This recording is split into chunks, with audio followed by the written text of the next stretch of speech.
कलिकालानले दग्धान् जीवान् स्त्रातुं समुद्यतः राजचन्द्रसुधासिन्धुर्नमस्तस्मै स्मराम्यहम्।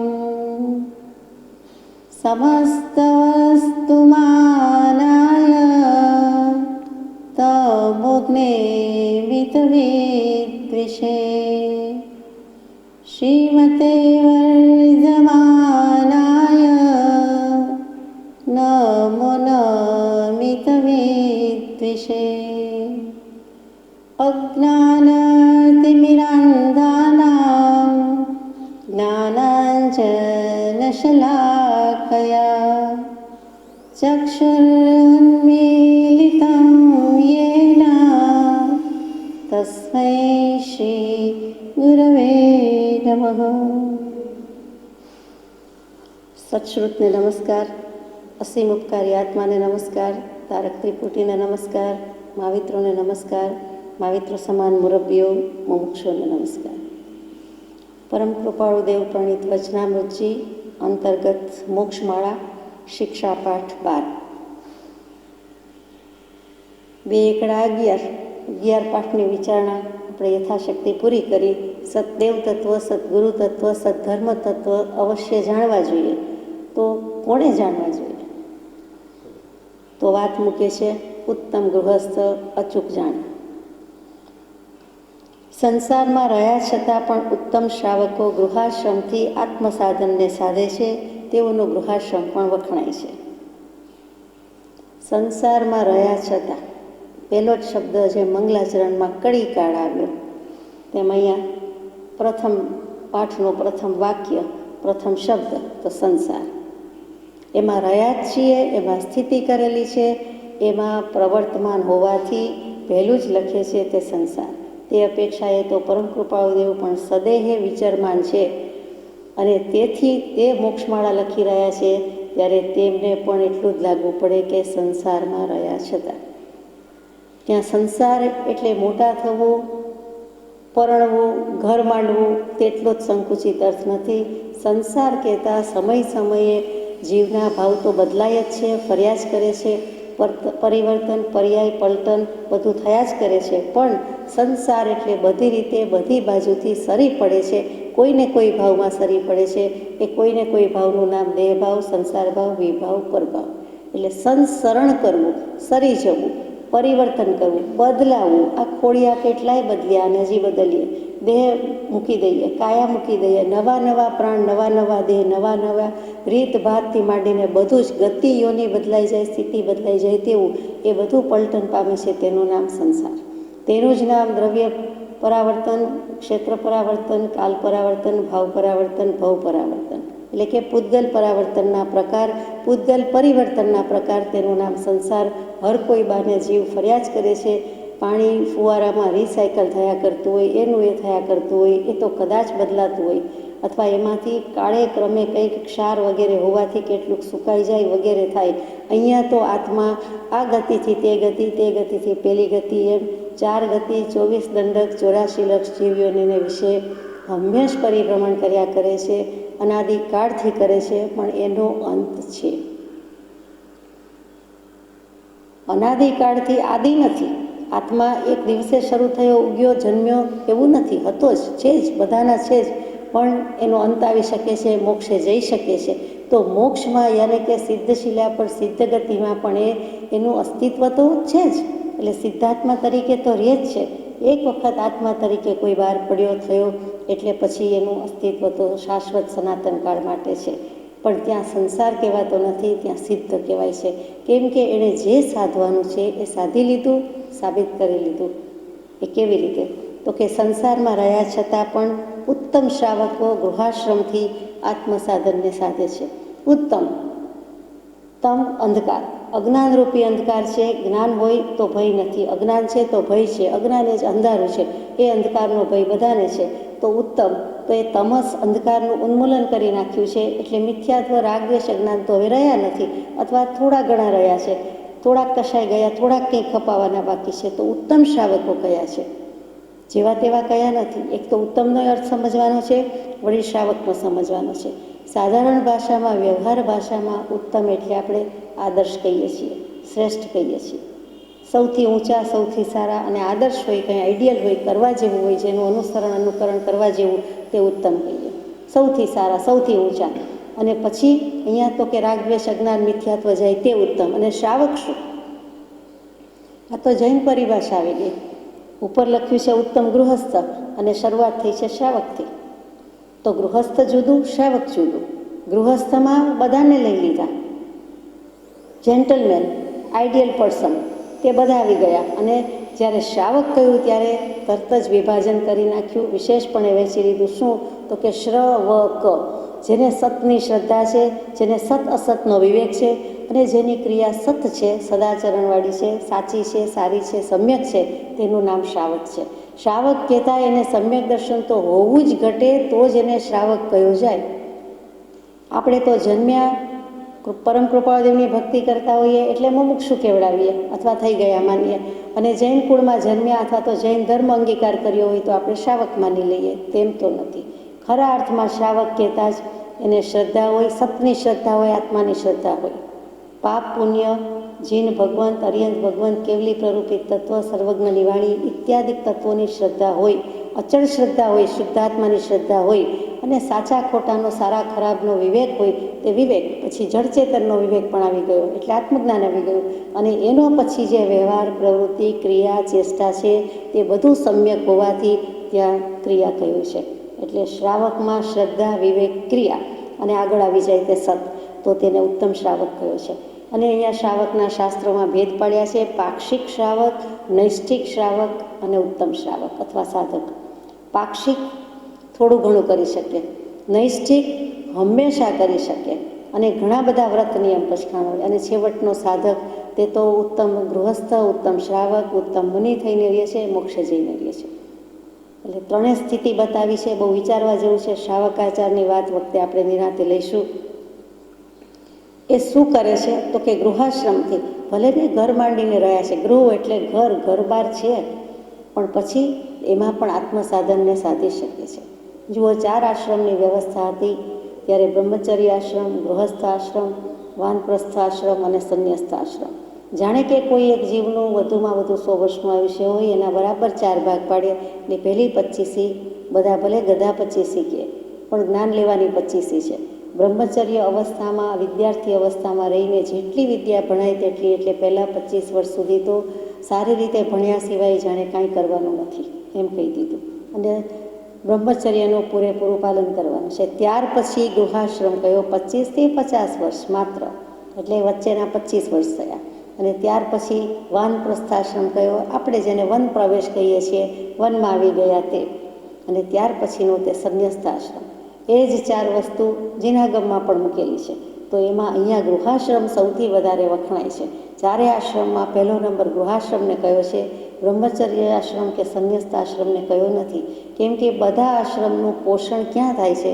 પાલન, પોષણ, ઉછેર બ્રહ્મચારી ભાઈ કે બહેનને પણ જન્મ આપનાર માતા પિતા છે. એટલે એને સંસાર તો છે, સંસારી માતા પિતા છે, તો એનો પણ જન્મ કે અસ્તિત્વ થયું છે, દેહધારી થયા છે. માટે ગૃહાશ્રમને સૌથી વધારે તે અપેક્ષાએ વખાણી શકાય, બાકી કોઈ રીતે લાગે નહીં. અને બીજું જો કહેવું હોય તો વાનપ્રસ્થ હોય કે સંન્યાસી હોય, મુનિ હોય, એને વોરાવે કોણ, ભિક્ષા કોણ આપે? એ સંઘના, સમાજમાં રહેલા આ બધી વ્યક્તિઓની જવાબદારી છે. એટલા માટે ત્યાં પણ ગૃહાશ્રમી છે કે તે છે તો એનું પાલન, પોષણ, ઉછેર વગેરે આપી શકે છે, કરી શકે છે. અન્ન આપી શકે, વિદ્યા આપી શકે, પાઠશાળા, જનશાળા, ધર્મશાળા બંધાવી શકે વગેરે વગેરે. એટલે ત્યાં તે અપેક્ષાએ ગૃહાશ્રમ વખાણ્યો છે.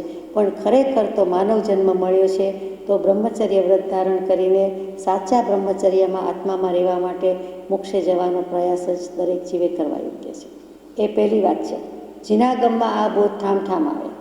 આશ્રમ વ્યવસ્થા તે વૈદિક વ્યવસ્થા હિન્દુ ધર્મમાં મૂકેલી છે. અહીંયા પરમ કૃપાળદેવ વગર તો વિતરાગના માર્ગમાં તો સૌથી વધારે બ્રહ્મચર્ય આશ્રમ વખણાયો અને એના પરિણામે સંન્યસ્ત આશ્રમ વખણાયો છે. બંનેની રીતે, બંને દૃષ્ટિએ બરોબર છે. તો ગૃહાશ્રમથી આત્મસાધનને સાધે છે. પહેલાં તો જ્યાં જન્મ્યા ત્યાં માતા પિતા, ઘર વગેરે છે, એટલે ગૃહાશ્રમી જ છીએ. ઘર અને માતા પિતા છે, તો બ્રહ્મચારી હોય તો પણ બાળકો છે, યુવાનો છે, બ્રહ્મચારી છે, ત્યાં સુધી તેને પણ ઘર, સગા વાલા, માતા પિતા બધા સંબંધો છે, એટલે તે ગૃહાશ્રમ. અને તેમાં કેવી રીતે કરે છે તો આત્મસાધનને સાધે છે. આત્મસાધન શું? હાથ નોંધમાં મૂક્યું છે. દ્રવ્યથી હું એકલો છું, અસંગ છું. ક્ષેત્રથી આત્મપ્રદેશ, અસંખ્યાત આત્મપ્રદેશ પ્રમાણમાં જીવું છું. કાળથી સ્વપર્યાય પરિણામી છું. અને ભાવથી શું આવે? શુદ્ધ ભાવથી જીવી જવું જોઈએ. મારો તો એક ચેતન ભાવ જ છે, બીજા બધા ભાવો તે વિભાવ, પરભાવ, દેહભાવ, સંસાર ભાવ છે. એટલે ભાવથી હું અસંગ છું, કોઈ મારું નથી, હું કોઈનો નથી. હું દેહ, સ્ત્રી, પુત્ર આદિ કંઈ જ નથી, કોઈ પદાર્થ મારા નથી. જે હું દેહ નથીનો ભાવ છે તે ભાવ છે. તે જીન ભાવના ભાવવાની, આત્મભાવના ભાવવાની વાત છે. તો અહીંયા આત્મસાધનને સાધે છે. તે કૃપાદેવે અત્યંત ઉત્કટ ઉહાપો પછી મુકાયેલી હાથનોંધ એમાં મૂકેલું છે. આમ જુઓ તો આત્મસાધન શું? તો કે આત્માને આત્મત્વ પ્રાપ્ત થાય એવા કોઈક સદગુરુ તત્વનો પાઠ અગાઉ આવી ગયો. એક નહીં ને બે વાંચ્યા. તો કે સદગુરુના બોધે, સદગુરુના બોધના શ્રવણથી, અગર તો સદગુરુની ભક્તિથી, સેવાથી કોઈને કોઈ રીતે આત્મસાધનને સાધી લે છે. આજ સુધીના બધા સાધન અફળ ગયા તેમ લાગે છે. 511મો પત્ર અને બીજી અનેક જગ્યાએ લખ્યું. સૌ સાધન બંધન થયા, રહ્યો ન કોઈ ઉપાય. સત્સાધન સમજ્યો નહીં, ત્યાં બંધન શું જાય? એટલે સાધનમાં જ ભાંજગડ થઈ ગઈ છે, કડાકૂટ થઈ ગઈ છે. સાધન કંઈક કંઈક કરી થાક્યો, પણ ભવનો નહીં અંત લયો. પછી શ્રી સદગુરુ મળતા ભવબંધનથી મુક્ત થયો, ભવફંદથી મુક્ત થયો. તો એમાં પણ ગવડાવીએ છીએ. સદગુરુ શ્રોત્રિય બ્રહ્મનિષ્ઠ પદ સેવાથી શુદ્ધ જ્ઞાન થશે. અવર ઉપાસન કોટી કરો, પણ શ્રી હરિથી નહીં હેત થશે. તત્વજ્ઞાની ગુરુ જેને મળ્યા, ભવબંધનથી મુક્ત થયો. તો સદગુરુ તત્વની ઉપાસનાની આવશ્યકતા મૂકી દીધી છે 2 પાઠમાં. પછી હવે કરનારો કોણ? તો કે ઉત્તમ ગૃહસ્થ. એટલે આત્મસાધનને સાધે છે. કહેતા શ્રી સદગુરુ જેવું એકેય ઉત્તમ સાધન નથી. અને જ્યાં તેવો યોગ નથી, ત્યાં આધાર સુપાત્ર સત્શાસ્ત્ર, સદગુરુ, સત્પુરુષ, સત્સંગ વિના આત્માનું કલ્યાણ નથી. તેઓનો ગૃહાશ્રમ પણ વખણાય છે. એટલે આ રીતે સદગુરુની સેવના કહેતા સતદેવ અને સદ્ધર્મનું સેવન સન્નિહિત છે. આગળ જઈએ. તે ઉત્તમ પુરુષ શું શું કરે છે તે લગભગ 14 બોલ અદગર તો 17 લક્ષણમાં આ પાઠમાં કૃપાળુદેવે મૂકવાની કૃપા કરી છે. તે વિચારીએ. પહેલું છે સામાયિક ક્ષમાપના, ચોવિયાર, પ્રત્યાખ્યાન ઇત્યાદિ યમ નિયમને સેવે છે. પહેલું જ વિચારવાનું છે કે આપણે આટલું કરીએ છીએ તો આપણે ઉત્તમ ગૃહસ્થ કે શ્રાવકના પહેલા લક્ષણમાં કંઈક પાસ થયા કે માર્ક્સ મળ્યા. સામાયિક ક્ષમાપના, ચોવિયાર, પ્રત્યાખ્યાન, પછી ઇત્યાદિકમાં ઘણું. સામાયિક શું? તો કે 2 ઘડી સુધી સાવધ્ય પાપથી નિવૃત્ત થઈને એક જગ્યાએ સ્થિરતાપૂર્વક બેસવું અને કંઈક ધર્મશાસ્ત્ર અધ્યયન, શ્રવણ કાંઈ પણ કરવું, જ્ઞાનના ઉપકરણ વડે જ્ઞાન પ્રાપ્તિનો કંઈ પણ પ્રયાસ કરવો, તેનું નામ સામાયિક. તે વખતે રાગ દ્વેષ ન કરવા, સમભાવ રાખવો, કોઈ પણ નિમિત્ત આવે તો પણ ડગી ન જવું, મનથી પણ હલીચલી ન જવું, મન વચન કાયાના 32 દોષ નિવારીને કરવું, તે સામાયિક વ્રત આપ જાણો છો. તે સામાયિક નામનું અનુષ્ઠાન, સામાયિક નામનું વ્રત કયું? 12 વ્રતમાં 9મું સામાયિક વ્રત કયું છે? એક અનુષ્ઠાન છે. પણ સામાયિક કરવી કે ન કરવી, 2 ઘડી સમભાવમાં રહેવું, તે સામાયિક. તો કે કોઈ દિવસ નથી કરી એમ તો નથી. આપણે આવા બધા સાધન તો કર્યા છે, પહેલાંય કર્યા છે, આજેય કરીએ છીએ. પણ ત્રસ્થાવરની કરુણા કરીને અનંતકાળમાં અનંત સામાયિક કરી, એક ભવમાં પણ કદાચ 9 લાખ સામાયિક કરી, 9 લાખ માળા કરી, નૌકારવાળી કરી, તો પણ હજુ કંઈક સાધન બાકી રહી ગયું. તે પરમ કૃપાળુદેવને કહેવું છે. છતાં આવા બધા સાધનની પણ મહત્તા બતાવી છે. એટલે સામાયિકની વાત કરી. એક શુદ્ધ ઉપયોગ 2 ઘડીમાંથી એક સમય માટે, 2 સમય માટે પણ શુદ્ધ ઉપયોગ કે શુદ્ધ ભાવની પ્રાપ્તિ ન થાય ત્યાં સુધી તેને ખરું સામાયિક કહ્યું નથી.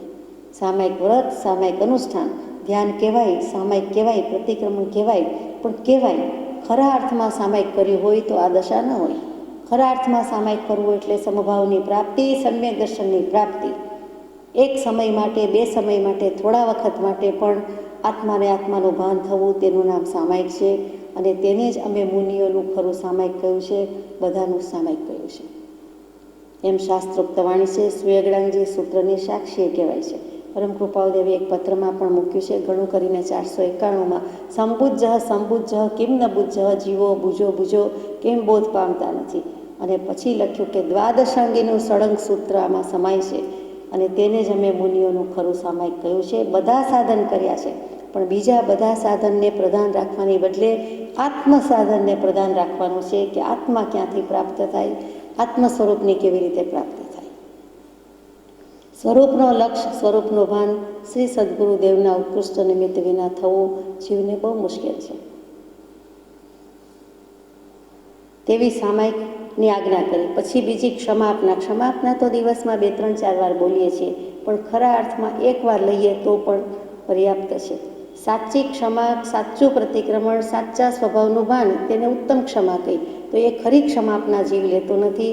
બોલતી વખતે બોલવામાં, શબ્દોમાં કોઈક બીજા ભાવમાં જતો રહે છે. જે શુદ્ધ ભાવમાં રહેવું જોઈએ, કે જે ભાવમાં આવ્યા પછી જીવને હે ભગવાન હું બહુ ભૂલી ગયો, કે હે ભગવાન હું બહુ ભૂલી ગયો, પછી બીજું વાક્ય એના પછીનું શબ્દ યાદ પણ ના આવે, એ ખોવાઈ જાય, એ ભૂલી જાય, એ ક્યાં હતો નહોતો થઈ જાય, એ બેશુદ્ધપણાને પામે, બેભાન થઈ જાય. કઈ રીતે? તો કે પોતાના ભાનમાં હોવાથી સંસારના ભાનથી પર છે, જગતને જાત ભૂલી ગયો છે, એટલે ત્યાંથી બેભાન થયો. મોહ મદિરામાં બેભાન છે, અજ્ઞાનમાં બેભાન છે એમ નહીં, પણ ખરા ભાનમાં આવી ગયો એટલે એને જે ખોટું હતું તે બધું જતું રહ્યું. એટલે ત્યાં એની દશા થઈ જાય છે, સ્થિતિ થઈ જાય છે, વિકલ્પ રહિત સ્થિતિ થઈ જાય છે કે અરે હું બહુ ભૂલી ગયો, કે એ ભગવાન બહુ ભૂલી ગયો. ભૂલી ગયો એટલે ખરા અર્થમાં બધું ભૂલી જાય છે. આપણે ઘણીવાર વ્યવહારમાં ટેન્શનમાં કોઈ હોય તો કહે છે કે ભૂલાઈ જ ગયું, ધ્યાન બહાર રહ્યું, અથવા ખ્યાલમાં જ ન રહ્યું, કે બહુ બીજા કામના ભારણમાં આ વસ્તુ ભૂલાઈ ગઈ. તો એ વસ્તુ ભૂલાઈ ગઈ એટલે વસ્તુનું અસ્તિત્વ નહોતું એમ નહીં, તો કાંઈ મગજ મન નહોતું એમ પણ નહીં. તે સમયે ભૂલી ગયા, થોડા સમય માટે ભૂલી ગયા, સાવ વિસરાઈ ગયું, જાણે કે નીકળી જ ગયું. નીકળું તો નથી જ, મગજના કમ્પ્યુટરમાં છે જ, પણ એ વખતે એમ થઈ શક્યું નહીં. તો એવી રીતે શુદ્ધ ભાવ કે શુદ્ધ ઉપયોગમાં આવી શકતા નથી, પણ તે જ કરવું તે આજ્ઞા છે. એટલે તો 3 પાઠમાં આજ્ઞા ભક્તિમાં ક્ષમાપના ભગવાને મૂકી. થોડી થોડી વારે બોલવાનું કારણ એ હોવું જોઈએ કે જીવ અનંત દોષનો ભરેલો છે. 2-5 કલાક કોઈ બીજી ક્રિયા પ્રવૃત્તિ કરે, ત્યાં કોઈને કોઈ દોષ તો કર્યો જ હોય. મિથ્યાત્વ હોવાથી અનંત દોષનું ભાજન છે, તેમ છતાં બીજા પણ મોટા દોષ થઈ ગયા હોય, અપરાધ સેવી દીધા હોય, એટલે તરત એમ થાય 2-5 કલાક થઈ નથી કે ભગવાન પાસે હું ક્ષમા લઈ લઉં, ક્ષમા માંગી લઉં. તે વખતે તરત જ છેલ્લી 2-5 કલાકથી કે આગળ ક્ષમાપના લીધી હોય અને કદાચ 24 કલાક થઈ ગઈ હોય તો તેમ વિચારવું જોઈએ કે એ ગઈ ક્ષમાપનાથી આ ક્ષમાપના સુધીની જે કંઈ સમય મર્યાદા ગઈ તેમાં શું શું ભૂલ થઈ, શું ભાવ થયા, શું અપરાધ કર્યા, શું દોષ થયા, અને એની કબૂલાત કરે છે. અને ખરા દિલથી કરે છે. બોલવા ખાતર બોલી જતો નથી, ભાવ કરવાના છે, ભાવ મૂકવાના છે. ખાલી ખોખાનો કોઈ અર્થ નથી. આપણે જાણીએ છીએ ઘરમાં કે બહાર ખાલી ખોખા કેટલા ગમે છે, ઉપયોગી હોવા છતાં એ ફેંકી દેવાનું મન થાય છે, એ રાખી મૂકવાનું મન થતું નથી. અને રાખીએ તો પણ ઉપયોગ કરવા માટે, અને ઉપયોગી થઈ જાય પછી એ ખાલી તે ખાલી. તો અહીંયા ખાલી ક્રિયાનું, શૂન્ય ક્રિયાનું શૂન્યથી પણ ઓછું મહત્ત્વ છે. ભરવાનું છે, ભાવથી ભરવાનું છે. એવી જ રીતે ક્ષમાપના પછી ચોવિહાર. 4 પ્રકારના આહારનો ત્યાગ. ચતુર આહારનો ત્યાગ તે ચો વિહાર. ચો ઉપરથી ચૌ વિહારનું ચો થઈ ગયું, અને વિહાર તો કે આહારની જેમ વિહાર. તો કે 4 પ્રકારના આહારમાં વિહરવું નહીં, એટલે કે 4 પ્રકારના આહાર ગ્રહણ કરવું નહીં, તેનું નામ ચોવિહાર. 4 પ્રકારના આહારનો ત્યાગ. આખો દિવસ નહીં, રાત દિવસ નહીં, માત્ર રાત્રે, એટલે કે સૂર્યાસ્તથી સૂર્યોદય સુધી 12 કલાક 4 પ્રકારના આહારનો ત્યાગ કરી શકીએ તો આખી જિંદગીમાંથી આપણે એમ કહી શકીએ કે બરાબર અડધી જિંદગી તો અમારી ઉપવાસમાં ગઈ. 60 વર્ષનું આયુષ્ય હોય તો એમ કહેવાય કે 30 વર્ષ તો અમે ઉપવાસ કર્યા, અથવા તો સમજણ આવી ત્યારથી ગણીએ તો 25 વર્ષ ઉપવાસ કર્યા, 20 વર્ષ ઉપવાસ કર્યા. આ કેવું સારું! 4 પ્રકારના આહારનો ત્યાગ અને એના પ્રત્યેની આસક્તિનો ત્યાગ. કયા 4 પ્રકારના આહાર? તો અસણમ એટલે અન્ન વગેરે, પાણી, પછી પેયમ એટલે બધા પીવા યોગ્ય પદાર્થો, પ્રવાહી આવી ગયું, ખાદ્ય, ખાઈમમ અને સાઈમમ. ખાઈમમ એટલે સૂકા મેવા, ફળ વગેરે, અને ફળ પછી સાયમમ એટલે મુખવાસ, સોપારી વગેરે. એટલે ચારે વસ્તુમાં બધું લઈ લીધું છે, કાંઈ બાકી રાખ્યું નથી. એટલે મોઢામાં કોઈ વસ્તુનું ફોતરું પણ મૂકી શકાય નહીં. આ તો ઘઉંનું ફોતરું છે કે ચોખાનું ફોતરું છે કે અડદનું ફોતરું છે એમ ચાલે નહીં. એમાં પણ કેટલુંક સત્વ રહેલું છે. શાકભાજીનું પણ એમાં પણ છાલમાં સત્વ રહેલું છે, એવું કાંઈ ચાલે નહીં. પ્રત્યાખ્યાન, પચખાણ. કોઈ પણ પ્રકારના પચખાણ પ્રત્યાખ્યાન નામનું પૂર્વ છે, 14 પૂર્વમાં એક, અને આખા પ્રત્યાખ્યાન પૂર્વના સારરૂપે એક મોક્ષમાળામાં પાઠ છે, ત્યારે આપણે વિગતવાર લઈશું. પચખાણ કહી દીધા. કોઈ પણ વસ્તુના પચખાણ એટલે કોઈ પણ વસ્તુનો ત્યાગ. ભક્ષ્ય અભક્ષ્યમાં અભક્ષ્ય જે કંઈ છે, માંસ, મદિરા, મધ, માખણ, મહાવિગય, તેનો તો ત્યાગ હોય જ. જૈનને એટલો ત્યાગ તો હોવો જ ઘટે તો જે જૈન કેવડાવવાને લાયક છે, પણ મોટે ભાગે એવું હોતું નથી. માંસ મદિરા છોડ્યા હોય છે, પણ મધ, માખણ તો કેટલાય જીવોને હજુ પણ ચાલતું હોય છે. અહીંયા તો કોઈ એવા છે નહીં એટલે સવાલ નથી. પછી પ્રત્યાખ્યાન, એમાં આ વિગય વાત થઈ. પછી મહાવિગય, પછી જે સાદી વિગય છે, ઘી, તેલ, દહીં, દૂધ, ગોળ, પકવાન, એનો પણ કેટલાક દિવસોએ ત્યાગ. એવા અનેક પ્રકારના પચખાણ બાહ્ય તપમાં આપણે વિચાર્યા છે, તે બધાને સેવે છે. ઇત્યાદિક એટલે વગેરે વગેરે, આટલી જ વસ્તુ નહીં. પછી યમ નિયમ. યમ એટલે આજીવન પાળવાના નિયમ. યમ ટુ કંટ્રોલ, અંકુશમાં રહેવું કે રાખવું. એટલે જે નિયમ આપણે આજીવન જીવન પર્યંત લઈ લીધા છે, લાંબા કાળ સુધીના લીધેલા છે, આ ભવને પરભવનો કેટલાક લેવા જેવું નથી, લઈ શકાય નહીં. તો તે જે છે તે યમ કહેવાય. અને નિયમ છે એટલે એ મર્યાદિત સમય માટે લીધેલા છે, 1 વર્ષ માટે અથવા તો 6 મહિના માટે અથવા 1 મહિના માટે વગેરે વગેરે. જે કંઈ 24 કલાક માટે ઉપવાસ કાળ મર્યાદા છે તે, તો ત્યાં તે નિયમમાં આવી જાય છે. અને યમ સીધો સાદો દાખલો, સાધુ સાધ્વી છે ને પંચમહાવ્રતનું પાલન છે, આજીવન છે. શ્રાવકને એ અણુવ્રત, ગુણવ્રત, શિક્ષાવ્રતમાં જાય છે, અંશે પાલન છે, થોડાક સમય પૂરતું પાલન છે, તો તે પ્રમાણે યમ નિયમને સેવે છે. બીજો બોલ છે, પર પત્ની ભણી માતુ બેનની દૃષ્ટિ રાખે છે.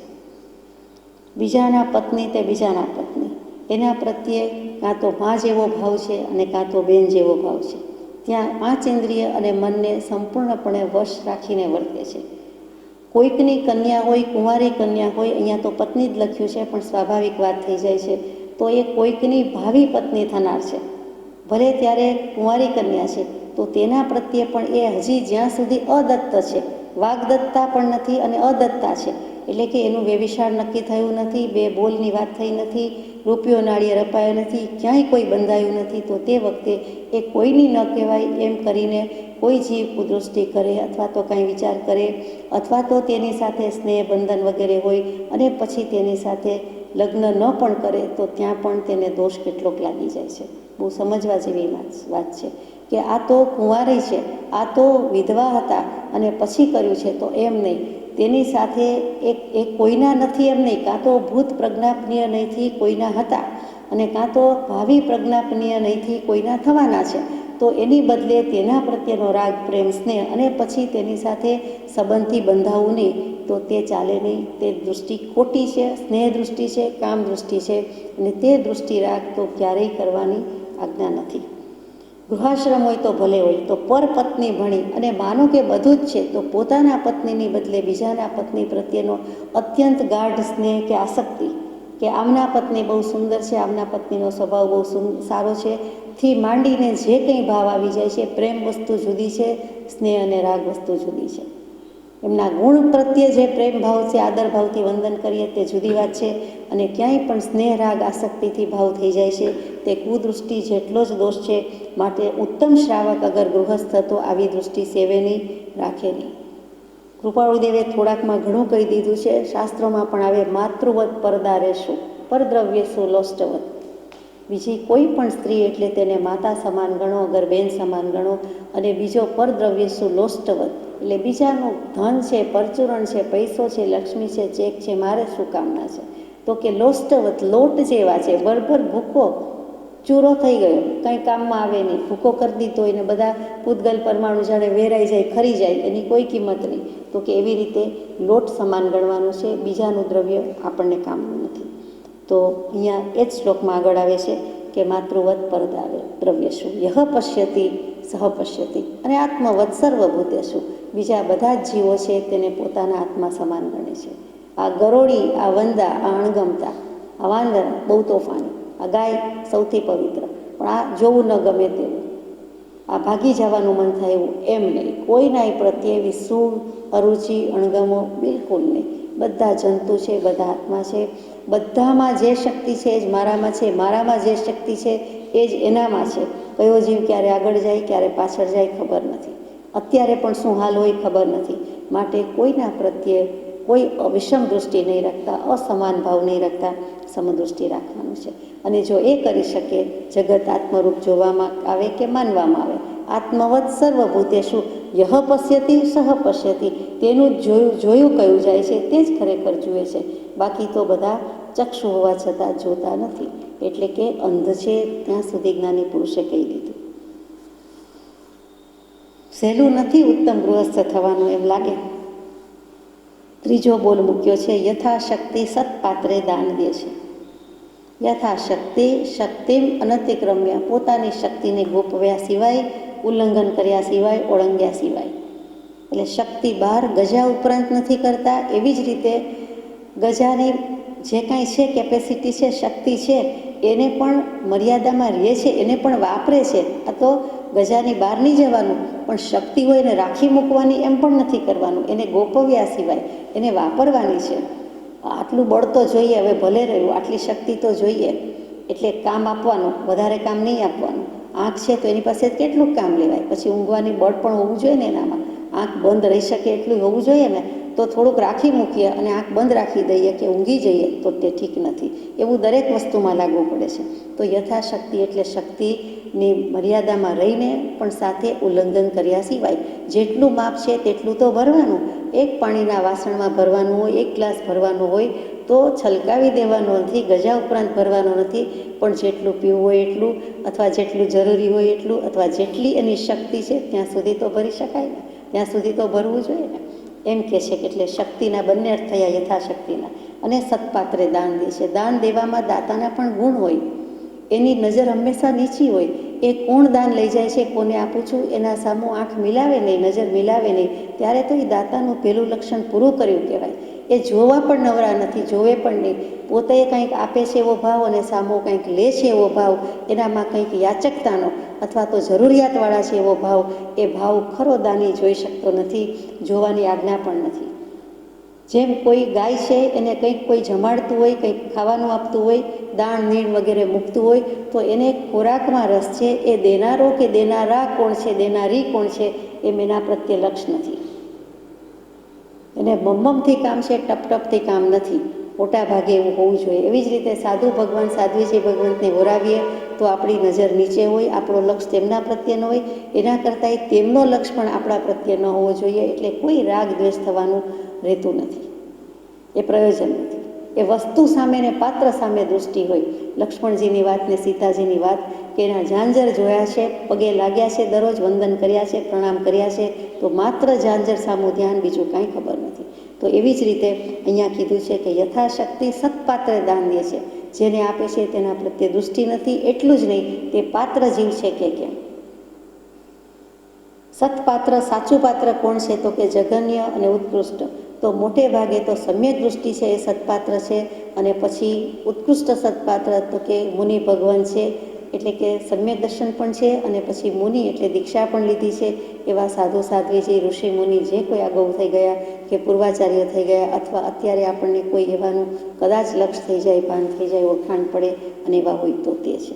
એટલે સમ્યક દર્શનથી માંડીને મુનિ, સમ્યક દૃષ્ટિ ટુ મુનિ, ત્યાં સુધીના જગન્ય, મધ્યમ ને ઉત્કૃષ્ટ સત્પાત્ર કયા છે. બાકીના તો ન હોય તો ચલાવી લેવું પડે છે. આપણી ભાષામાં ઉત્તમ ગૃહસ્થ, શ્રાવક, કોઈક સારા માણસ હોય, સારી વ્યક્તિ દેખાય તેમ કરીને કહીએ છીએ.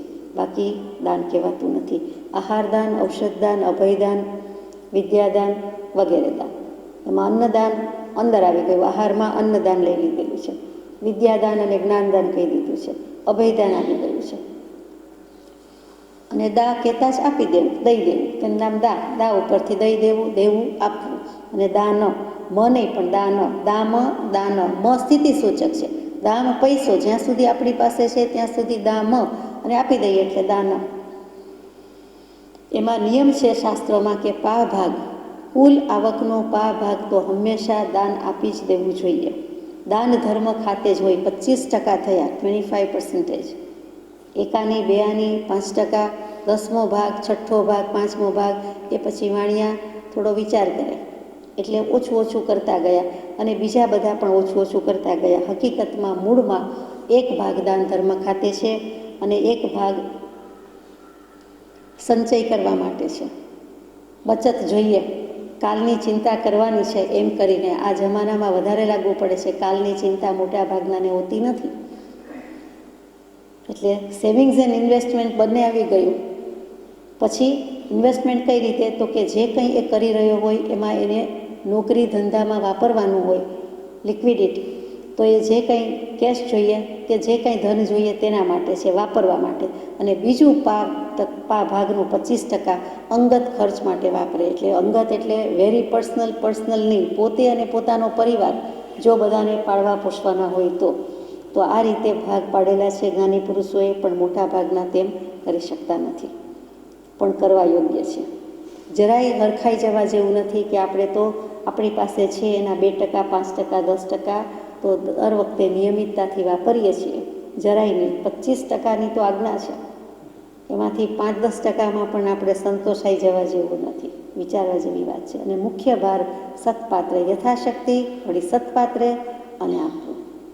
તપના ધર્મના મુખ્ય પ્રકારમાં દાનશીલ તપ ભાવ કહીએ છીએ, ભલે બાહ્ય રીતે, તો ત્યાં દાન પહેલું મૂક્યું છે. દાન, પછી શીલ, પછી તપ, પછી ધર્મ ભાવ. પછીનું વચન છે શાંત મધુરી કોમળ ભાષા બોલે છે. કોણ? ઉત્તમ ગૃહસ્થ કે શ્રાવક. શાંત એટલે શું? શમ, કશાયનું ઉપશમન છે. એ જ્યારે કંઈ બોલે છે તેમાં કોઈ પ્રત્યે રાગ અને કોઈ પ્રત્યે દ્વેષના ભાવ નથી. અંશે તો હોય જ છે, નહીંતર તો મોક્ષમાં હોય. પણ રાગ દ્વેષ એનું જ નામ કશાય, બંનેનો સરવાળો તે. એટલે ખોટા ભાવ નથી, આશય મલિન નથી. ઘણીવાર તો ઈરાદો જ મલિન હોય કે આટલું કહી દેવું, આટલું સંભળાવી દેવું, આટલું ચોપડાવી દેવું. આપણી ડિક્શનરીમાં તો આવા શબ્દો નથી એટલે વાંધો નથી. પણ શાંત એટલે કે જેટલા બને તેટલા અકશાયવાળી ભાષા બને તેટલી. સકશાયના અંશ નથી, અથવા તો નહીં જેવા છે, બંને આવી જાય, સકશાય અકશાય, તો કે એના વચન શાંત હોય છે. એટલે કે પોતે પહેલાં ઠરીને શાંત થઈને બોલે છે. મોટે ભાગે આપણે ઉતાવળા થઈને ઝડપથી, વચ્ચેથી, અધીરજથી બોલતા હોઈએ છીએ. કેટલીક વખત એક્સાઇટમેન્ટથી જ શરૂઆત થાય વાતની. મનમાં હોય ઉભરા ઉદ્વેગ અને તરત જ વચનયોગ પ્રવર્તાવીએ એટલે તેનાથી જ શરૂઆત થાય. મૂળમાં મુહૂર્ત જ ખોટું થાય, મંડાણ જ ખોટું થાય, પાયો જ ખોટો શરૂ થાય, પાયો જ ખોટો, માંડણી જ ખોટી, બાંધણી જ ખોટી, નિસરણી જ ખોટી અથવા તો અનિવન, પાયા આમ તેમ, એટલે પડવાનું જ થાય. એટલે વચન દોષ એવો જ હોય તો પછી કંઈ આગળ ચાલતું નથી, એના પરિણામ ભોગવવા પડે છે. એના કરતાં શાંત ભાષા બોલે છે. બીજું મધુરી ભાષા બોલે છે, મીઠા વચન બોલે છે, બને તેટલી મીઠાશ રાખે છે. સારા વચન, પ્રશસ્ત વચન, શુભ વચન, તેને અહીંયા મધુરી કહી છે. અવાજ તો જે હોય તે હોય. સુસ્વર નામકર્મનો ઉદય હોય તો સારો સ્વર કે અવાજ હોય ગાવામાં કે બોલવામાં. દુસ્વર નામકર્મનો ઉદય હોય તો અવાજ, ગળું વગેરે સ્વર ખરાબ પણ હોય.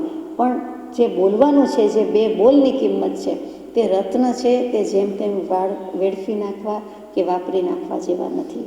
તો તે મધુર વચન બોલવા. પછી જીભ ઉપર, જીવાગ્રે મધુ તિષ્ઠતિ હૃદય તું હલાહલમ. જીભ પર મીઠા મધ જેવા વચન અને ફ્લેટરિંગ, ખુશામત વગેરે. અને પછી મગજમાં, હૃદયમાં તો હળાહળ ઝેર ભર્યું હોય, અથવા તો માયા કપટ ભર્યું હોય, કે દ્વેષ બુદ્ધિ હોય, કે અત્યંત રાગ બુદ્ધિ હોય, તો તે પણ ગલત છે, અપરાધ છે, મોટો અપરાધ છે. એ પણ કરવા જેવું નથી. મીઠાશ માપની હોય, ગળ્યું માપનું હોય. કેટલું ગળ્યું હોય, અતિ સર્વત્ર વર્જે, તો એમ પણ નથી કહ્યું. મધુર કહેતા અહીંયા મિષ્ટ ભાષા કહી છે, બીજું કાંઈ નહીં. કોમળ ભાષા. કોમળ શું? કેટલાકની વાણી પર્વતિયા પાણા. પર્વત પરથી પથ્થર ગબડે તેવી રીતે વચન ગબડાવતા જતા હોય. કોને વાગે, કેટલું વાગે, ક્યાં વાગે, કાંઈ વિચાર કરવાનો જ નહીં. તો તેમ તો કરાય નહીં.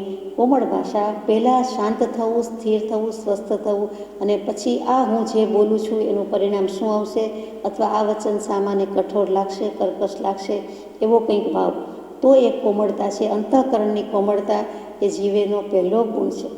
અંતઃકરણ કુણું હોય તો એમાંથી ભાવો સ્ફુરે, વચનયોગ સ્ફુરે. તે કોમળ હોઈ શકે નહીં તો કેવી રીતે કોમળતા આવે? તો પુષ્પને યાદ કરીને એની મુલાયમતા, મૃદુતા અને કોમળતા યાદ કરીને કોમળ વચન બોલવાનું છે. તેની સાથે સાથે બીજું કહી દઉં કે સ્વસ્તુતિ કરવાની ઘણાને ટેવ હોય, મોટા ભાગનાને હોય. નાની નાની વાતમાં મેં કર્યું, મને આવડે વગેરે આવી જ જતું હોય, ઓછે વત્યંશે આવી જતું હોય. તો એ નીચ ગોત્ર કર્મ બંધાવે છે. એટલે વચન બોલતી વખતે બહુ ધ્યાન રાખવા જેવું છે. અમે ઊંચા, તમે નાના, અથવા તમારાથી અમે અધિક, અથવા આ બાબતમાં મને સારું ફાવે, મને સારું આવડે, હું જાણું છું, હું સમજું છું, હું કહી દઉં, હું આપી દઉં, હું લઈ દઉં, હું દઈ દઉં. કોઈ પણ રીતે મનથી ભાવ કરવાના નથી. તો મનથી કદાચ કંટ્રોલ નથી, હજુ સ્વસ્થ મન નથી થયું તો થઈ જાય, પણ વચનથી તો ચોક્કસ નિવારી શકાય, અટકાવી શકાય. એટલું વિચારવા જેવું છે. એને શાસ્ત્રોમાં સદ્ગી વિશેષણ આપ્યું છે. શાંત, મધુરી, કોમળ ભાષા બોલે છે તે એક શબ્દમાં કહી દીધું છે જ્ઞાની પુરુષોએ, સદ્ગી. સદ સાચી, આત્માના ભાનપૂર્વક, અસ્તિત્વના ભાનપૂર્વક, અને ગીરા વાણી. જે કંઈ બોલવું, જે કંઈ વાણીયોગમાં પ્રવર્તન થાય તે સદ્ગી, સાચી, સારી, સમ્યક બોલવી. પછીનો બોલ છે સત્શાસ્ત્રનું મનન કરે છે. સત્શાસ્ત્રનો આપણા ઉપર પરમ ઉપકાર છે. અહોહો પરમ શ્રુત ઉપકાર, ભવિને શ્રુત પરમ આધાર. કોઈ પણ જીવને તે જ આધાર છે, પણ ભવિને શ્રુત પરમ આધાર. જેનામાં મોક્ષે જવાની યોગ્યતા છે, જે ભવ્ય છે, જેને ભવિષ્યમાં મોક્ષે જવું છે, જે મોક્ષરૂપ ભૂભવ ભાવ થઈ શકે છે, હોઈ શકે છે, તેના માટે સત્શ્રુત અને પરમશ્રુત છેક કેવલ જ્ઞાન થાય ત્યાં સુધી, પરમ પરિણામિક ભાવ પ્રાપ્ત થાય ત્યાં સુધી તેનું અવલંબન જરૂરી છે. એટલે ત્યાં સત્શાસ્ત્રને સેવે છે, અહીંયા મનન કરે છે. સત્શાસ્ત્ર જ એવા શાસ્ત્ર, શાસ્ત્ર કહેતા શાસ્ત્રા પુરુષના વચન, જ્ઞાની પુરુષના વચન, વિદ્વાનના વચન એમ નથી કહ્યું. અને કહેવું હોય તો આત્મજ્ઞાનીના વચન. અને એવા શાસ્ત્ર કે જેની પાસેથી આપણને વૈરાગ્ય અને ઉપશમની પ્રાપ્તિ થાય. વર્ણનાત્મક શૈલીવાળા શાસ્ત્રોથી જો જીવનામાં વૈરાગ્ય ન આવે, જીવમાં ઉપશમ ભાવ ન આવે, તો તે શાસ્ત્રોને સત્શાસ્ત્ર કયા જતા નથી. શાસ્ત્ર બોલાશે પણ સત્શાસ્ત્ર નહીં કયા જાય. એટલે સત્શાસ્ત્રનો પણ વિવેક રાખવો પડે કે આ શાસ્ત્ર સત્શાસ્ત્ર કહેવાય કે કેમ. અને જેટલા સત્શાસ્ત્રની યાદી છે એ તો છે જ, સત્શ્રુતની યાદી કૃપાળુએ મૂકી દીધી છે. ઇત્યાદિક અનેક છે, એટલે ઘણા સત્શાસ્ત્ર છે, શોધવા જવા પડે એમ નથી. પણ એનું મનન કરવાનું છે. મનન શું? તો કે આત્માનો ઉપયોગ જ્યારે વિચાર કરવાનું કામ કરે, તે મનન કરવાનું કામ કરે ત્યારે તે મન કહેવાય છે. એટલે એમાં મન મૂકીને આત્માના ઉપયોગ પૂર્વક વિચારવાનું છે. મન મૂકીને એટલે મન છોડી દઈને નહીં, મનને મૂકી આવીને નહીં, પણ મન મૂકીને એટલે કે અંદર મન રાખીને અંતઃકરણપૂર્વક ખરા દિલથી, ખરા ભાવથી એની વિચારણા કરવાની છે. તે સત્શાસ્ત્રનું મનન કરવાનું છે. કોણ કરી શકે? તો કે શાસ્ત્રોમાં એક જ શબ્દ મૂક્યો, પ્રાજ્ઞા. ઉત્તમ ગૃહસ્થના લક્ષણમાં પ્રાજ્ઞા આવે, ઉત્તમ શ્રાવકના લક્ષણમાં પ્રાજ્ઞા. પ્રજ્ઞા પરથી પ્રાજ્ઞા. પ્રજ્ઞા શું કરે? તો કે જ્ઞાનને એક્ટિવેટ કરે. પહેલું કોણ? પ્રજ્ઞા. પ્ર એટલે પહેલું, વિશેષપણે બંને અર્થ થાય. તો કે જ્ઞાન થતાં પહેલાં, કોઈ પણ વસ્તુ જાણતા પહેલાં જે આવે છે તે પ્રજ્ઞા. પ્રજ્ઞા પહેલી છે, પછી જ્ઞાન છે. પ્રજ્ઞા કારણ, જ્ઞાન કાર્ય. પ્રજ્ઞા એકડો, પછી બગડો જ્ઞાન. જ્ઞાનની પહેલાં જે કંઈ છે તે પ્રજ્ઞા. આપણે પ્રજ્ઞા એટલે બુદ્ધિ કહી દઈએ છીએ, ખોટું નથી, પણ બુદ્ધિથી પણ આગળનું સ્ટેજ જો હોય તો તે પ્રજ્ઞા કહી જાય છે. અને પ્રાજ્ઞા પુરુષ, તો કે આવા પ્રજ્ઞાવંત પુરુષ છે, બુદ્ધિવાન પુરુષ છે, આત્મા છે, જે સારા સારનો વિચાર કરી શકે છે, હિતાહિતનો વિવેક કરી શકે છે, ન્યાય કરી શકે છે. અને સાથે સાથે વિચારે છે કે હું પાપથી ડરું છું, હું પાપનો મને ડર છે, મને ભવનો ભય છે, નોય પૂજાદિની જો કામ ના રહે. અને બીજું, નોય વાલું અંતર ભવ દુઃખ, મૂળ માર્ગ સાંભળો જીનો રે. હવે એકેય ભવ વધે એવું તો કરવું જ નથી, એકેય ભવ જ જોઈતો નથી. તો ઊંધા ચક્ર ફરીને ભવ વધારી દઈએ એમ તો બને નહીં. એટલે પાપનો ડર, પરમેશ્વરનો ડર રાખવાનો છે. તે બે પાપનો ડર રાખે છે એ પ્રજ્ઞ પુરુષ કરી શકે છે, પ્રાજ્ઞ પુરુષ કરી શકે છે. એટલે કે સાચા ખોટાનો, કલ્યાણ અકલ્યાણનો નિશ્ચય કરી શકે છે, વિચાર કરી શકે છે. અને આ પાપમાં તો મારે પડાય જ નહીં. આ પરિગ્રહના પોટલા છે, આ હિંસાના કાર્ય છે. બોત ગઈ થોડી રહી બારે શું, કોના માટે, શા માટે, શું કામ કરવું, એમ કોઈ પણ વાતમાં એ હિંસાથી, પાપથી ડરે જ ડરવું જોઈએ. પણ મોટે ભાગે સમાજમાં પાપને તો ક્યાંય અભેરાઈએ ચડાવી દીધા હોય એમ કાંઈ ડર ન હોય તેવી રીતે વર્તના દેખાય છે. નાની નાની વાતમાં આટલું જુઠ્ઠું બોલીશ, આટલું જુઠ્ઠું કરીશ તો હું ક્યાં છૂટીશ, અને કેવો બંધાવ છું, કેવી બંધાવ છું, એવો કોઈક ભાવ એ પાપ વિરુદ્ધા. અઘભિહિ શ્લોકમાં એમ શબ્દ છે, અઘ એટલે પાપ, દોષ, મુખ્ય તો પાપ, અને ભિહિ એટલે એનાથી ભીરુતા, ભયભીત થવું. સત્શાસ્ત્રનું માત્ર મનન કર્યા કરે તો ન ચાલે. સત્શાસ્ત્રના મનનમાં આ વાત આવી જ ગઈ કે ભય સંજ્ઞા છોડી દેવાની છે, પાપનો ભય રાખવાનો છે, પણ બીજા જે 7 લૌકિક ભય છે તે છોડી દેવાના છે. ત્યાર પછીનું વચન, બને ત્યાં સુધી ઉપજીવિકામાં પણ માયા કપટ ઇત્યાદિ કરતો નથી. શાસ્ત્રમાં શબ્દ છે ન્યાયોપાત્ત ધન, ન્યાય ઉપાર્જિત ધન, ન્યાયોપાત્ત, ન્યાયથી ઉત્પાદ કરેલું. ઉત્પાદ કર્યો છે પણ શેનું, તો કે ન્યાયથી કર્યું છે, અન્યાયથી કર્યું નથી. નીતિ અને ન્યાય તો કૃપાળુ દેવે બહુ જ ગાયા છે. નીતિ ન્યાય ન હોય તો એને મોક્ષ માર્ગમાં, આજ્ઞા ભક્તિમાં એન્ટ્રી જ નથી, પ્રવેશ જ નથી. વચનામૃતિ કદાચ વાંચવાય ન આપે આપણને કે આટલી અનીતિ છે, આટલો અન્યાય છે, આટલું અનાચરણ છે, દુરાચરણ છે. તમને વચનામૃતજી, મોક્ષમાળા, આત્મસિદ્ધિજી કાંઈ હાથમાં લેવાનો અધિકાર નથી. એક પત્ર પણ હું લખવાનો નથી, આપવાનો નથી. એમ કૃપાળુદેવ આપણને પ્રત્યક્ષ મળે તો કહી દે કદાચ, જો ન્યાય નીતિપૂર્વક ન કરતા હોઈએ તો. પહેલું ન્યાય નીતિ આપણને થાય, પરમ કૃપાળુદેવ હોય ને આપણા ઘરે પધારે, કે આપણા આંગણે પધારે, કે આપણા વ્યવસાયના સ્થળમાં પધારે, તો ઓફિસમાં, ફોર્મમાં કૃપાળુદેવ આવીને બંધ જ કરાવે કે આ ધંધા કરવા હોય 2 ધંધા થશે, કાં તો મોક્ષનો કાં તો સંસારનો. આવી રીતે ધન ધોધો કરવામાં તેનું નામ ધંધો, અને એમાં 1 નંબર ને 2 નંબર ક્યાંય સાંભળ્યા નથી. આત્મા એક જ, સદગુરુ એક, સત્પુરુષ એક, ધર્મ એક. એનો આત્માનો એક જ ધર્મ, અને એમાં 1 નંબર જ હોય, 2 નંબર જેવું હોય નહીં. જોકે આપણે પણ ભગવાનને સદબોધ આપી દઈએ એવા થઈ ગયા છીએ કે એમ ચાલે નહીં. તો પછી આપની સિદ્ધ ગતિમાં સ્થિતિ છે, બરોબર છે, અમારી પાસે આવવા જેવું પણ નથી. અમે તો આ જ કરવાના છીએ. આવું આપણને શોભે નહીં, પણ કહેવાય જાય. અને જો ન્યાય નીતિપૂર્વક હોય તો આપણને આવું કહેવાના જ નથી, લઈ જવાના છે મોક્ષે, તો જવાના સાથે. એટલે ન્યાય નીતિનું એટલું મહત્ત્વ છે, મહાત્મ્ય છે. એવા મુમુક્ષુ પણ જોવાનું સદભાગ્ય મળ્યું છે કે જે મુમુક્ષુ એમ કે પુસ્તક તો લખાઈ ગયું છે, સુંદર મજાનો ગ્રંથ છે, છપાવવું છે, પણ પ્રકાશનમાં જે કોઈ રકમ આપે તે એની 2 નંબરની ન હોય, ચોખ્ખે ચણક, પાકે પાયે નીતિની હોય, પસીનાની કમાણી હોય, અથવા તો પ્યોરલી નીતિની હોય, પ્રામાણિકતાની હોય, તો જ મારે છપાવવું છે, બાકી છપાવવું નથી. વર્ષો સુધી એ ગ્રંથ કે શાસ્ત્ર કે પુસ્તક પડી પણ રહેલું છે, અને પછી છપાય છે, ત્યારની વાત ત્યારે. પણ એવા ભાવો કરનારા, જીવી જનારા, 10-20 વર્ષ સુધી રાહ જોનારા મુમુક્ષુ પણ જોયા છે, હોઈ શકે છે. આ કાળમાં પણ એવા હોઈ શકે છે. આ કાળમાં પણ 100% ટેક્સ ભરનારા છે, એમાં છટકબારી શોધવાવાળા નથી, એમાં એક્ઝમ્પશન લીધા લીધ કરે એવા નથી. જે છે તે જેમ છે તેમ આપી દે, અને કોઈ દિવસ કોઈ કરચોરી નહીં, એક જરાય નહીં, પેનીની નહીં, ડોલરની નહીં, રૂપિયાની નહીં, પૈસાની. અને કોઈ કાયદાની કલમ એટલે કાયદાની કલમ, આગળ પાછળ જોવાનું જ નહીં, એવા પણ છે. ઓછા છે પણ છે. પૃથ્વી ઉપર હજુ એવા જીવો છે ખરા. તો બને ત્યાં સુધી ઉપજીવિકામાં પણ માયા કપટ ઇત્યાદિ કરતો નથી. આજીવિકામાંય કરતો નથી, ઉપજીવિકામાં પણ કરતો નથી.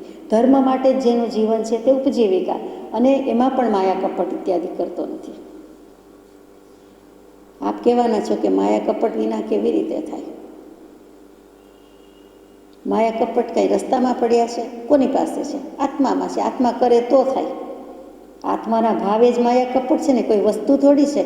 માયાનું તો નામ જ એવું છે કે માં નથી, યા જે નથી તેનું નામ માયા. જે નથી તેનું નામ માયા.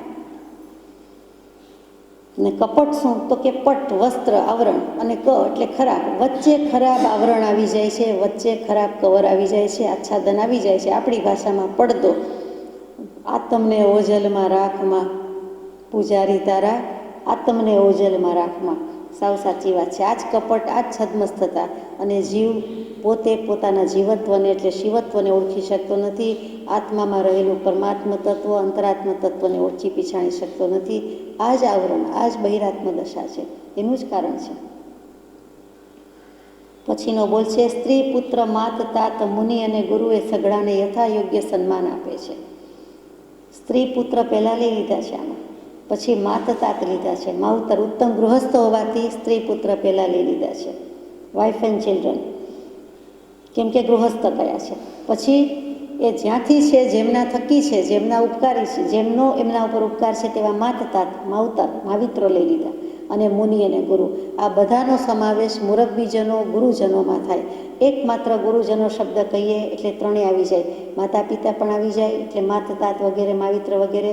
અને જે કોઈ ગુરુજન છે તે અધ્યાત્મના હોય કે અનાધ્યાત્મના હોય, એ બધા ગુરુજનો. એટલે મુરબ્બી, વડીલો, ગુરુ જે કહો તે એ બધાને યથાયોગ્ય સન્માન આપે છે. એમાં સ્ત્રી પુત્રને સન્માન આપવાની વાત પણ કહી છે. સન્માન શું? રિસ્પેક્ટ, આદર, સત અને માન. સત આત્માનું અસ્તિત્વ, સારું સાચું, અને માન આપવું, આદર આપવો. તેને તેના પ્રમાણે તે જેટલો આદર કરવાનો છે તેટલો કરવાનો છે. પુત્ર વગેરે, સંતાન વગેરે, તેને તેના પ્રમાણે યથોચિત ન્યાય વિવેકપૂર્વક વર્તવાનું છે. તેને પણ સન્માન આપવાનું છે. ભલે પોતાના કોઈ નથી અને પોતે કોઈના નથી, તેમ છતાં જે રોલ છે તે પ્રમાણે તેને સન્માન. યથાયોગ્યમાં બધું કહી દીધું. જેમ છે તેમ, જેટલું ઘટે, જેટલું યોગ્ય લાગે તેટલું ઉચિત સન્માન આપવાનું છે. મા બાપને ધર્મનો બોધ આપે છે. મા બાપનો ઉપકાર કોઈ દિવસ વળી શકે નહીં. 3 વ્યક્તિનો ઉપકાર ક્યારેય વળી શકે નહીં, પ્રત્યુપકાર વળી શકે નહીં. એવા ગુરુજનો અને મા બાપ, અને કોઈએ મોટામાં મોટો ઉપકાર કર્યો હોય તો કે આત્મત્વનું દાન આપ્યું હોય તેવા ગુરુજન, તેવા ગુરુનો પણ ક્યારેય ઉપકાર વાળી શકતા નથી. એ કૃતજ્ઞ છે, અને આપણે કૃતકૃત્ય જેનાથી થઈ જઈએ છીએ તેનો ઉપકાર વાળી શકતા નથી. એટલે તો કૃપાદેવમાં આપણે પરિપાસ સ્થિતિમાં કહીએ કે અમે કંઈ પ્રત્યુપકાર વાળી શકીએ તેમ નથી, વળી આપ કંઈ પણ લેવામાં નિષ્પૃહ છો. વિરલોભી સદગુરુ વીણ કવણ ઉતારે પાર. તો અહીંયા મા બાપની વાત છે કે ઉપકાર સીવડાવી ગમે એટલા કરીએ, જોડા સીવડાવીએ, આખી ચામડી સીવડાવીએ, બોલવામાં છે. કાંઈ કોઈ ઘસાય નહીં, ઘસી શકાય પણ નહીં, પણ બોલાય તો કે અમે કાંઈ કરી શકીએ નહીં. આપણે મા બાપનું કાંઈ ઉપકાર વાળી શકતા નથી, એટલે કે સામે કાંઈ બદલો આપી શકતા નથી. પણ એક જ રીતે વળી શકે છે કે એમણે ધર્મના માર્ગે ચડાવી શકીએ, ધર્મનો બોધ આપી શકીએ. કેટલીક વખતે માતા પિતા કરતાં સંતાન ધર્મની વાત, ધર્મનું તત્વ વધારે જાણતા હોય છે. કેટલીક વખત માવતર વધારે જાણતા હોય છે. બંને વસ્તુ છે. તો અહીંયા સંતાન તરીકે લાગુ પડે છે કે મા બાપને ધર્મનો બોધ આપે છે. એ ધર્મ તો કરતા હોય છે, પણ કોઈ અસત ધર્મ કરતા હોય છે, સાચી વાતથી વિમુખ હોય છે, સન્મુખ થયા નથી, આત્માની વાત સુધી આવી શક્યા નથી. એને આત્મા શું, પરમાત્મા શું, મોક્ષ શું, એમાં રસ નથી. તો રસ રુચિ કદાચ કેળવવા માટે કેળવી શકાય તો તેમ, સમજાવી શકાય તો તેમ, પણ તેમને જો ધર્મનો બોધ આપીએ અને વળી ધર્મ કરતા હોય, આચરણ કરતા હોય તો પણ અંત સમયે સમાધિ મરણ થઈ શકે, કરાવી શકીએ, નિમિત્તભૂત થઈ શકીએ, તો આપણે યત્કિંચિત કંઈક બદલોવાળીઓ કહેવાય. એવી જ રીતે સમાધિ મરણ પહેલાં જે કંઈ સેવા શુશ્રૂષા સારવારના પ્રસંગો પડે તો ત્યારે પણ જેટલું થઈ શકે તેટલું આપણે કરીએ તો એ યોગ્ય છે, ઉચિત છે. અને મુખ્ય વાત તો એ છે કે ધર્મનો બોધ આપે છે. બીજી વાત કર્યા કરે સંસારની, એના કરતાં ધર્મનો બોધ આપે છે. આપવા જેવું પોતાની પાસે શું, કે જો ધર્મ હોય તો ધર્મની વાત, ધર્મની લેતી દેતી. મને શું આપીને જવાના છો, અથવા તો આમાં મારો ભાગ કેટલો, એવી કોઈ વાત ત્યાં નથી. આપણા પક્ષે પણ કોઈ સ્પૃહા નથી, અપેક્ષા નથી, અને સામે પક્ષે પણ નથી. ગુરુ એવા હોવા જોઈએ કે એની પાસે કોઈ અપેક્ષા રાખે નહીં, એટલે કે નિષ્પ્રો હોય. તો શિષ્ય પણ એવા ઘટે. ઉત્તમ ગૃહસ્થમાં બંને આવી જાય છે. માતા પિતાના સંતાન તરીકે પણ વાત આવી જાય છે, માવતર તરીકે પણ આવી ગઈ છે, કેમ કે એક પછી એક કોઈને કોઈના સંતાન છે, કોઈના મા બાપ છે. બંને રોલ લગભગ સાથે જ જાય છે. સંતાનથી સેવા ચહો, સંતાન છો સેવા કરો, ભૂલો ભલે બીજું બધું મા બાપને ભૂલશો નહીં. તો ત્યાં સતબોધની વાત આવી. ત્યાર પછીની વાત છે કે યત્નાથી ઘરની સ્વચ્છતા, રાંધવું, સીંધવું, શયન ઇત્યાદિ રખાવે છે. યત્ના બને તેટલી કાળજી, જતન, જૈણા રાખીને જ્યાં જીવ હિંસા ઓછી થાય ત્યાં જીવની રક્ષા થાય તેવી રીતે ઘરની સ્વચ્છતા, માકડ, મચ્છર ઇત્યાદિ થવા જ ન જોઈએ, કચરા કરોડિયા થવા જ ન જોઈએ. જો રાખીએ તો વધારે થાય ને, એટલા માટે સ્વચ્છતાની વાત કરી. અંતઃકરણ કોમળ સ્વચ્છ રાખવાનું છે, મન સ્વચ્છ રાખવાનું છે, મોક્ષનો રસ્તો સ્વચ્છ પવિત્ર છે, એના ઉપર ચાલવાનું છે. તો પછી આ બધું પણ સ્વચ્છ હોવું જ ઘટે. સુઅચ્છ, અચ્છ, શુદ્ધ, નિર્મળ, પવિત્ર. સુઅચ્છ, સુવત્તા અચ્છ એટલે સ્વચ્છ. તો શું એટલે સારી રીતે, તો શ્રેષ્ઠમાં શ્રેષ્ઠ, પવિત્રમાં પવિત્ર. તો આત્માની નિર્મળતા, પવિત્રતા પાસે બીજી કોઈ વસ્તુની પવિત્રતા, નિર્મળતા કામ આવતી નથી. આત્માને નિર્મળ પવિત્ર કરવો છે. દેહ તો અશુચિનો જ ભંડાર છે. તો પછી જે રસ્તો છે, જે રીતે જે ક્રિયા પ્રવર્તન કરવાની છે, વસ્તુ ગોઠવવી, મૂકવી, લેવી, દેવી, રાંધવું, સીંધવું, જે કાંઈ કહ્યું તે. અને એમાં રાંધવું કહેતા તો રસોઈની વાત આવી. તો તેમાં પણ બને તેટલી યત્ના, કાળજી, જૈણા રાખીને જીવદયા પાડીને આગળ કરવાનું છે. એવી જ રીતે શયન, બેડિંગમાં માકડ, મચ્છર વગેરે તો કે એને ઉપદ્રવ ન થાય એવી રીતે, અને બને તેટલી સ્વચ્છતા હોય તો ઉપદ્રવ થવાના ચાન્સ ઓછા છે, વગેરે રખાવે છે. અને રાંધવું, સીંધવું આવ્યું એટલે કહેવાય જાય છે કે આહાર તો મુખ્ય વાત છે. તો કે આહારમાં પણ યત્ના પડાય તેવી રીતે આહારની વાત કરે છે. આ ભાવે, આમાં વધુ સમય જાય, આ ન ગમે, એ બધો હિતાહિત, સારાસાર, ભક્ષ્યાભક્ષ્યનો વિવેક રાખે છે. હું તો આ લેવાનો જ, મારા માટે આ બનાવજો જ, એમ શોભે નહીં. જે હિતમાં હોય, જેમાં ઓછા પાપ દોષ લાગતા હોય, જે બધાને અનુકૂળ હોય, વગેરે વગેરે વાત વિચારીને, વિચક્ષણતાથી વર્તીને, યત્નાપૂર્વક વર્તીને તે આ બધું કરાવે છે. ત્યાર પછી પોતે વિચક્ષણતાથી વર્તી સ્ત્રી પુત્રને વિનયી અને ધર્મી કરે છે. ઘરમાં જે કોઈ છે તે સ્ત્રી પુત્ર આવી ગયા, તે બધાને એમાં પતિ, સંતાન, પુત્રી બધું આવી જાય, સમજી જવાનું છે. ફેમિલી રિલેશન્સ જે કાંઈ છે તેને વિનયવંતા કરે છે અને ધર્મી કરે છે. ધર્મી કહેતા તો સમ્યક દૃષ્ટિ, પોતે પામેલો હોય તો બીજાને કદાચ પમાડી શકે, નહીં તો ધર્મના સાધન સન્મુખ કરે છે કે આ રીતે ધર્મ થાય.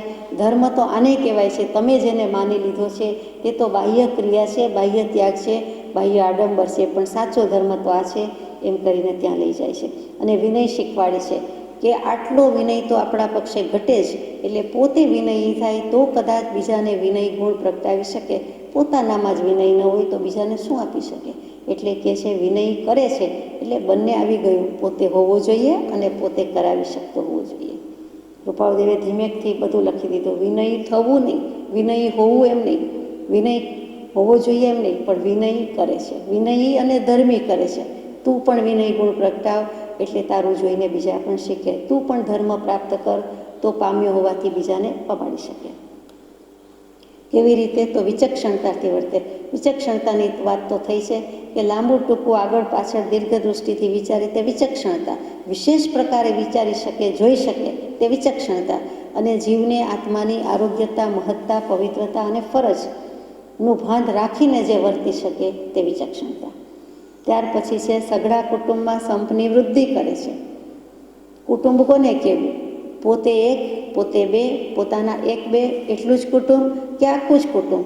તો કે પોતે, પોતાના અને પોતે જ્યાં જન્મ્યા છે, પોતે જેના થકી છે તે માતા પિતા, અને એ માતા પિતા અને પોતે, અને જેને સાથ આપ્યો છે એટલે કે બીજા ભાઈ બહેન જે ભાગ પડાવ્યા છે, જેની સાથે રહ્યા, જમ્યા, ઉછર્યા છીએ, એ પણ કુટુંબ કહેવાય.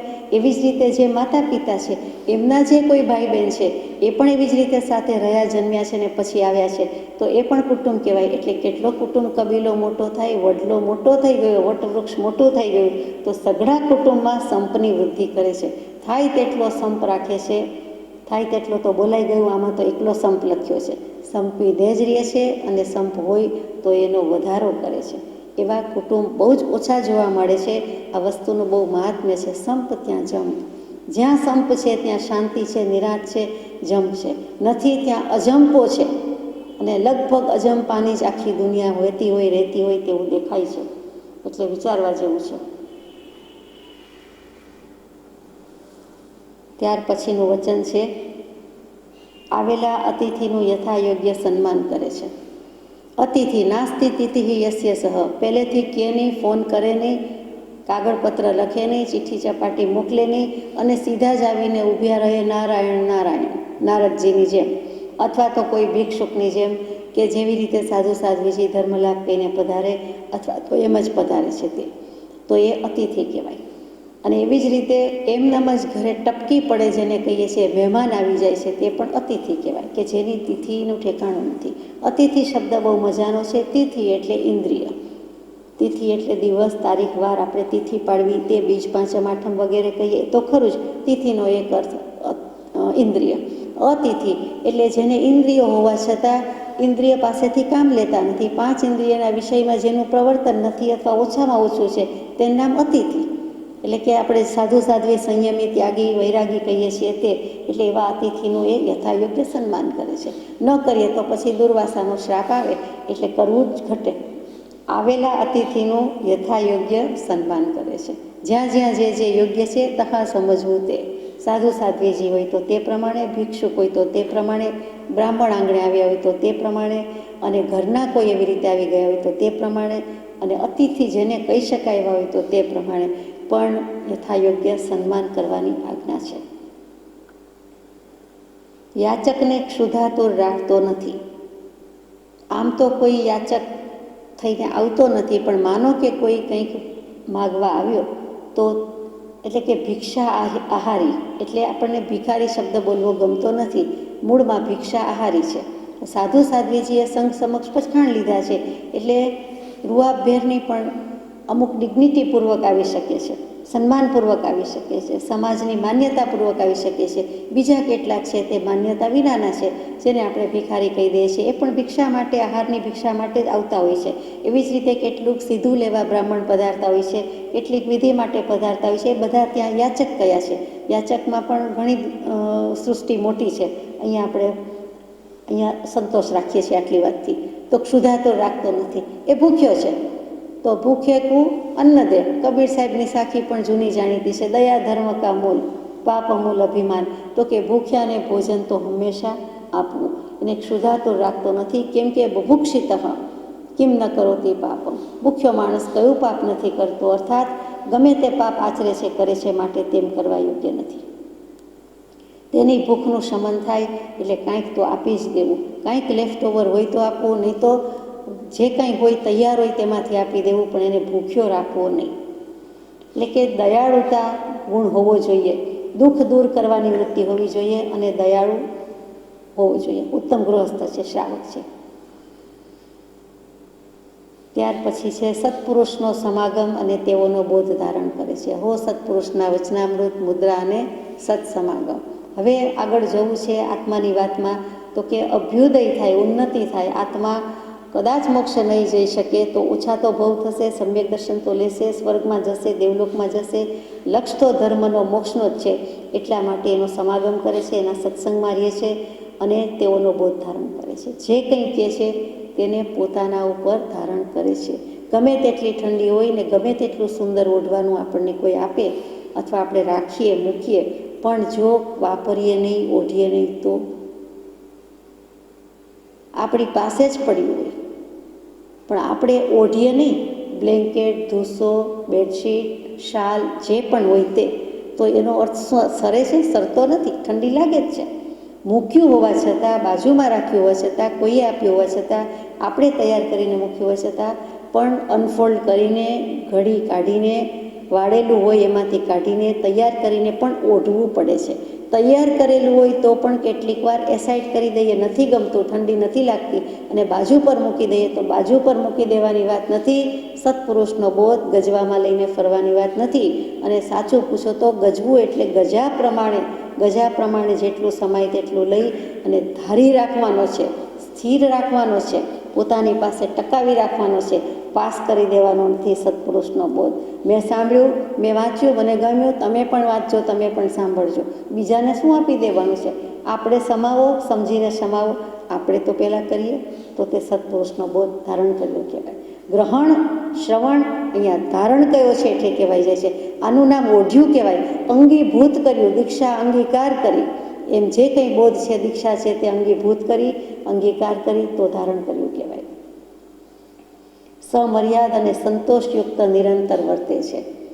પોતે બને તેટલી મર્યાદામાં વર્તે છે. ધર્મ, અર્થ અને કામ એ 3 વર્ગ કહેવાય છે. મોક્ષને બહાર રાખ્યો છે. ધર્મ, અર્થ અને કામ એવી પ્રવૃત્તિ છે, એ 3 વર્ગ છે. એમાં એવી રીતે વર્તે છે તો કે લજ્જાથી સમર્યાદ, શરમ રાખે છે, મર્યાદા રાખે છે, હયા રાખે છે, લજ્જા રાખે છે. કેટલાક કામ કરતાં એને વિચાર આવે છે, આ મને શોભનીય નથી, આમ બોલાય નહીં, આમ કરાય નહીં, આ અશોભાસ્પદ છે. તો કે લજ્જા ગુણ મોટો ગુણ છે. એટલે મર્યાદા, મર્યાદા કહેતા પોતાની શક્તિની મર્યાદા, પોતાની બધી મર્યાદા, કેપેસિટી, પોતાની ગુંજાઈશ અને સાથે સાથે ગજુ અને સાથે સાથે લજ્જા ગુણ પણ એમાં મૂકી દીધો છે. અને સંતોષયુક્ત નિરંતર વર્તે છે. સંતોષ, સંતોષ ને સંતોષ છે. જબ આવે સંતોષ ધન, સબ ધન ધૂલ સમાન. ગોધન, ગજધન, રતન ધન, પણ બધા ધનમાં સંતોષ જેવું મોટું એકેય ધન નથી. જે અવસરે જે પ્રાપ્ત થાય તેને વિશે સંતોષમાં રહેવું, એવો સનાતન ધર્મનો સત્પુરુષનો બોધ છે. એમ વશિષ્ઠ તરફથી રામને કહેવામાં આવ્યું છે. તદ્ભવ મોક્ષગામી રામચંદ્રજીને પણ તે બોધ મળ્યો છે.